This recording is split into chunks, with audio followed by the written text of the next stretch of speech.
Dar iš Lietuvos po specialiųjų tyrimų agentų apklausos aukštas nacionalinės žemės tarnybos valdininkas atsidūrė poliklinikoje.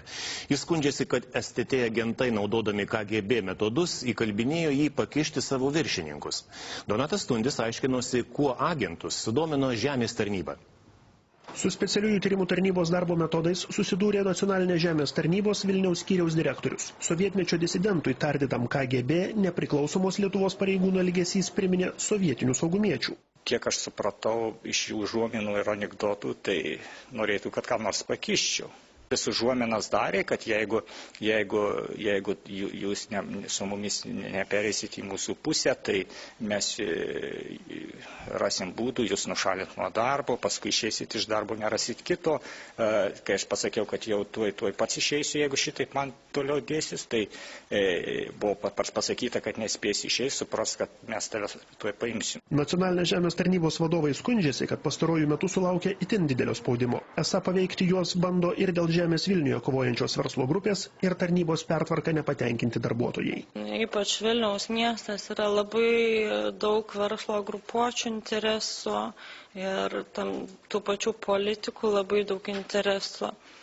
Ir manau, kad iš tikrųjų man atėjus ir bandant skaidrint šitą veiklą, atėjus naujam Vilniaus miesto skyriaus vedėjui, kuris iš tikrųjų atsisakė vykdyti kažkokius neteisėtus verslo ar politikų prašymus, gali būti, kad tiesiog yra toks noras susidoroti. Atlikta nemažai patikrinimų žymių firmų, žymių bendrovių, kurios reikšmingų finansinių požiūrių bendrovių veiklos ir kaip jie naudoja valstybinės žemės sklypus, kokiu būdu juos išsinuomoja ir kokia čia toj srity problematika, tai iš jų susilaukėm nemažai spaudimo, aš asmeniškai susilaukiau, tiek tiesiogiai atvyksta, tiek skambina, tiek bando kažkaip įtakoti. Specialiųjų tyrimų tarnyba valdininką pasikvietė dėl Eišiškių pušyne galimai neteisėtai išnuomoto daugiau nei $350 000 vertės valstybės žemės sklypo.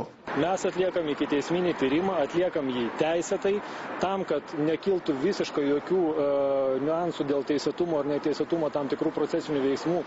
Mes tam ir buvom pasikvietę tą asmenį, kad jisai sudalyvautų kompiuterio apžiūroje, kad nekiltų jokių diskusijų ar spekulacijų dėl proceso veiksmų teisėtumo ar neteisėtumo. Tai, ką sako tas asmuo, tai yra jo gynybinė versija. Ir mes tokių versijų esam girdėję daugybę kartų. Ir jūs kaip žinot, kad dažniausiai žmonės, kurie taip labiausiai ginasi, paskiau būna pripažinti teismuose kaltais. Kiekvieną dieną yra pasirašoma šimtai dokumentų. Šitas sritis yra labai jautri ir dauguma klausimų iš tikrųjų gali kelti teisinės diskusijas. Manau, kad jeigu būtų noras pakišti žmogų, šitoj srityje yra labai lengva. Nacionalinės žemės tarnybos vadovė su specialiųjų tyrimų tarnyba yra pasirašiusi sutartį, kad kartu kovotų su kišininkaujančiais valdininkais. Donatas Tundis, Vaidas Greičiūnas, Vilnius.